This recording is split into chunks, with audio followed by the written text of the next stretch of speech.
Hi guys, Sammy here from Clove, and today we'll be reviewing LG's latest flagship device, the LG V40 ThinQ. Now this is a device that we've waited a while to get our hands on and will be available from Clove early in January. The early impressions have been very positive, but what exactly do you get from the device? Let's have a closer look.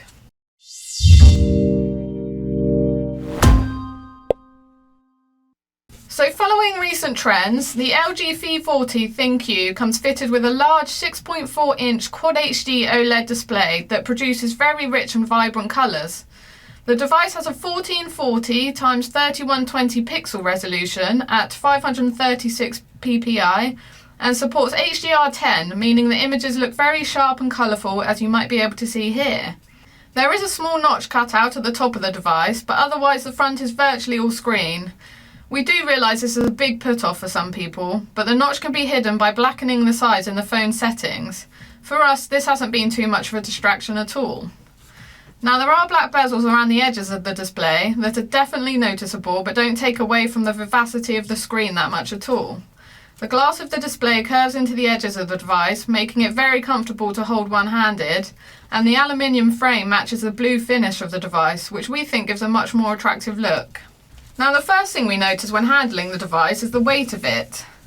The V40 ThinQ is noticeably light and weighs in at only 5.96 ounces. Now when we've reviewed other light devices, the weight has made the phone feel more low end, but with the V40 you don't get this at all. There is a fingerprint sensor on the back that's worked pretty quickly for us, and the device comes in two finishes, Aurora Black and Moroccan Blue, as you can see here. It's without a shadow of a doubt that the most impressive element of the LG V40 ThinQ is its camera setup. How many cameras can you fit on a smartphone? Well, in LG's case, 5.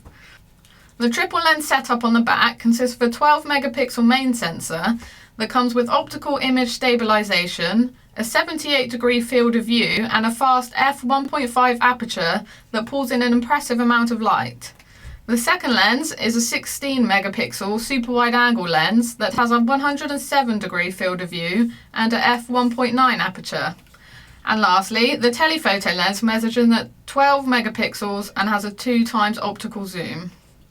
But what really makes the LG V40 ThinQ stand out from the crowd is its unique array of effects. Let's start with triple shot.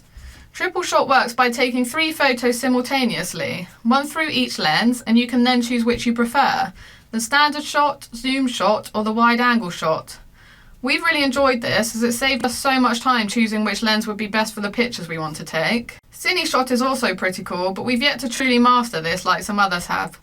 Essentially, this allows you to select and animate certain parts of your photo that have movement, bringing still images to life for 6 seconds. It can be tricky to get to grips with, but if you manage to get the hang of it, then the results are really cool.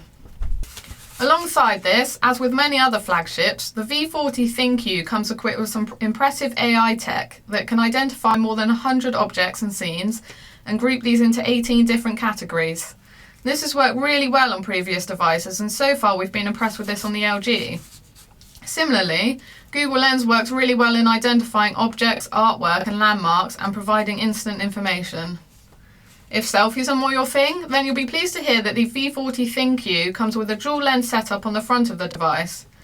The primary lens is 8 megapixels with an f1.9 aperture and is really effective in taking those portrait photos. Backing this up is a 5 megapixel wide angle lens with an f2.2 aperture that helps to get everybody into those big group shots. The wide-angle lens comes with a 90-degree field of view that we haven't had any problems with, but many other devices are a bit wider. If an impressive camera setup wasn't enough, then the V40 ThinQ comes with DTS-X surround sound that brings spatial sound to the device, so the audio seems to come from all directions. The boombox speaker that was found on the G7 ThinQ is also included and has been built for bass, producing sound that we've been very impressed with. So much so, we were a little surprised that sound only comes from the one speaker. Impressively, the whole phone acts as a resonance chamber, which really does produce some excellent audio. Place the device on a flat wooden or metal surface and you will really see the effects of this. With the flagship device comes top-of-the-class performance, and the LG V40 ThinQ is powered by Qualcomm Snapdragon 845 chipset and 6GB of RAM.